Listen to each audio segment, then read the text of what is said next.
Hey team, Luke at Crusader Machining, and welcome back for another video.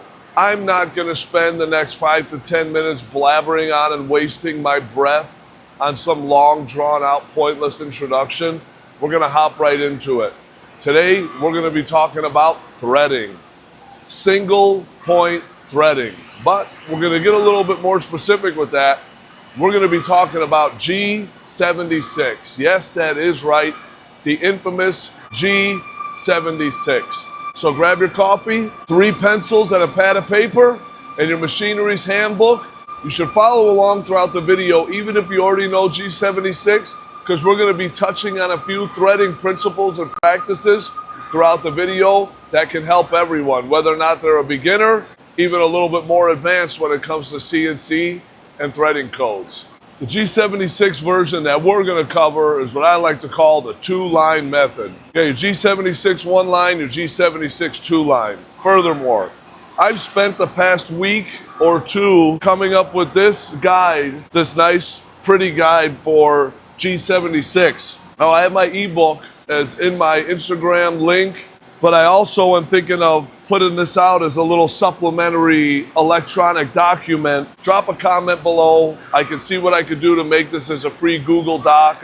The thread that we're going to cut today is a 1 1/4 12, 1.250 inch nominal diameter, and 12 is our pitch, 12 threads per inch, 12 TPI, 12 pitch. There's a couple bits of information that we need to acquire before we can begin programming our G76 properly.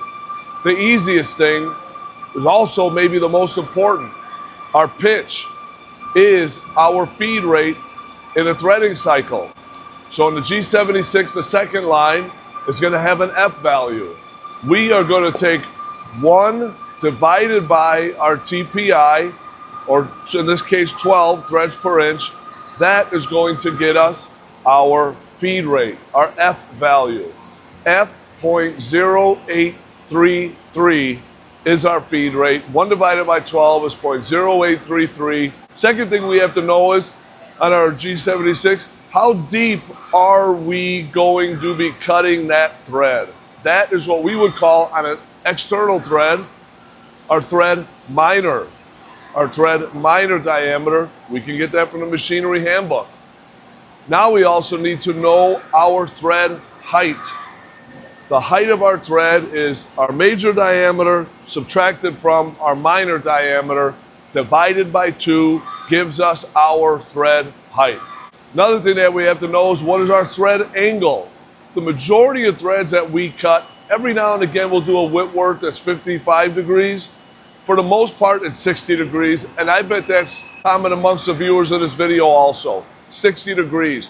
You ever cut an Acme, which is 29, or a Whitworth, which is 55? Drop a comment below, let us know. I don't do a lot of them, nor do I know a lot of people that do. And then we want to know, how many spring passes are we going to add into our G76? What a spring pass is, and it's explained in the document, and I'm going to bloop it up here throughout the whole video. Spring pass is essentially a cut that's not removing any material. You're moving at that exact same X as where you were at before. You're not technically removing any material. So how many spring passes do you want? In this case, I'm going to use 3. Would I normally use 3? No, I really wouldn't. Normally I'd go 1 or 2. For this case, I wanted to do 3, just to kind of illustrate it well, that it's going to be on that same X position as where our G76 cutting actually ended. Let's start piecing everything together. So now what we're going to do, I have my template or G76 guide. I'm going to go through line 1, each individual item, what it means, what we put, and line 2. So line 1, first you have a P word, which is 3 2-digit pairs within that. P, number, 3 pairs. The first pair is how many spring passes you want. Easy, boom. P00, no spring passes. P01, 1 spring pass. Now the second number, this is a tough one to understand because it varies by control. The way that I've always understood it and the way that it works on our machine here that I've done that you're gonna see, it's the out feed or pull out angle. So instead of just coming straight out on X, it's gonna come out at an angle. That's what that value is. If you want it to come straight out, put that as a 0. For instance, you would have P0100 for those first 2-digit pairs. The second set of pairs, I reiterate, is the outfeed angle. The last 3 is your thread angle, your included angle. Now, for us, it's 60. Included means this. Halfway to the flank would be 30 degrees. 60 degrees included means the entire angle of the thread. So we can see up here, P031060. 03 is the spring passes, 10 is the outfeed angle, and 60 is our included angle. So don't worry, we're almost done with the blabbing. In the first line of the G76, we have our P, 3 digits, but we also have our Q and our R. So what our Q means, it's our minimum cut per pass. Our R is our finish allowance on the thread. The tough part about these, the way that you phrase it depends upon the control. I'm going to find our working program. And our working program here that we used, that you're going to see, I had G76 P031060. Then I also had Q0050, meaning my minimum depth of cut is going to be 5 per pass. R, I had 0.001. That is our finish allowance. So that's the first line. Back to the Q and R. Some of your machines, you might have to put Q500, Q0500. Depends on a couple factors. What I advise you to do, put in your tool, touch it off, get your material, write your G76, and do what I did. I experimented. Going from one of our Akumas to this older Doosan, the G76 was different. Machine model, control type, and year of machine, your G76 is not going to be compatible machine to machine, control to control, year to year. It will not. You have to experiment on what will work. Now, let's talk about line 2. Line 2 is going to be our thread geometry and our feed rate. The X that you can see on that line 2 is our minor diameter. Get that from the Machinery Handbook. Z is going to be the end of the thread. Where are you going to feed it to? In our example, I'm feeding it to Z-1 point. P is the total radial thread depth.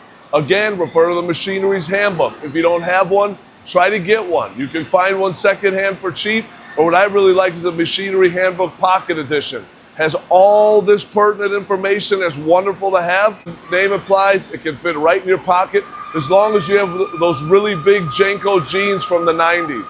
For the radial depth, meaning the total depth, the height of your thread that you're going to be cutting. Ours is 0.0468, 46 thousandths with 8 tenths. The way that I put that in the control that worked was P0468, no decimal. Learn what works for your machine. Next one is our Q.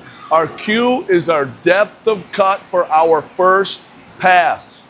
For us, I put Q0050. I want my first pass to cut in 5 thousandths. 0050 for us with no decimal on this machine equals 0.005. My depth of cut of my first pass. And the last and probably arguably the most important is our feed rate. Your feed rate is your pitch. F.0833. Take 1 divided by 12. 0.0833 is our feed rate. Like any other threading code out there, G92, G32, G76, that's your feed rate. What we're going to do now, show you the program running, actually cut the threads. I'm going to single block through this. We don't have to worry about the prep codes. If there's stuff in this program that you don't know what it is and you want to know, drop a comment, we could cover it. Calling up our tool, cooling on, blah, blah, blah. Now we're going to go to our approach.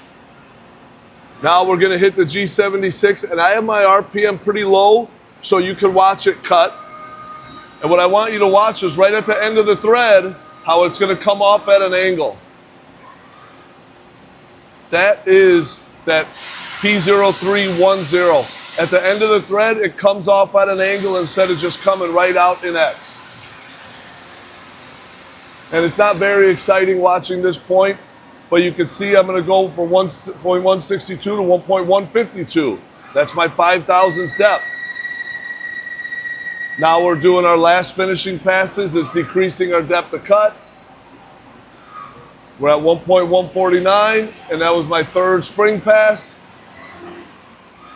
So right now, I'm going to pop my camera in the machine. First thing I want you to notice is at the end of the thread, watch how it comes off on an angle. Running my RPM a little bit slow so we can see it. Normally on aluminum, I'd have this threading up to 2,000. It's insanely fast. Maybe I'll do that just to show you how fast it really can thread. But I want you to notice at the end how it comes off at an angle. Number one. Number two, what I want you to notice is this stock. See how that's disgusting? I'm not turning that. This is 1 1/4. The reason I'm not turning it is because I'm using a full profiling insert that's going to finish my thread minor, my pitch diameter, and my major. The stock is 1.250. You're going to see when I'm done threading, there's none of that raw stock left. It's all gone because that's what the topping insert does. Let's check it out.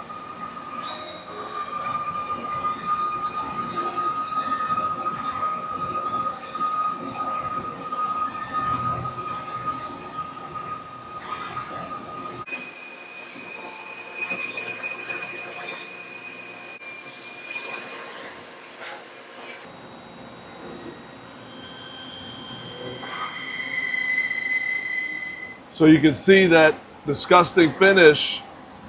This, take it from me, is smooth as can be. And there is a couple areas that I think because I cut it dry. But I'm going to cut that off, put it on the optical comparator, take a look. So you can see how nice the peaks of those threads look. There's no burr, there's no sharp edge. There's nothing. It is absolutely beautiful. And when I bring it to the touch, it is smooth as can be. And if I wasn't using a topping insert, there would definitely be a burr there, or at least a little bit of a sharp edge right on the top of the thread. Now, let's have some fun. Went over the lesson for the day. Went over G76. We were threading at 350 RPM. Let's go to 3,000. Let's see what we can do.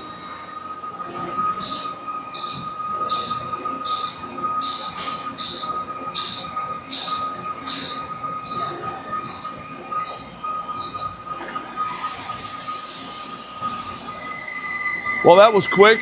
That took a total of 11 seconds to thread, and it is smooth. But one last thing. So hey team, that will conclude our video on G76. A couple other items that I'd like to talk about concerning threading, a little bit of bonus material, so to speak. Always use topping inserts if you can. Yep, cut the full profile, the major, the minor, the flanks, hold your pitch diameter and your major diameter, everything in.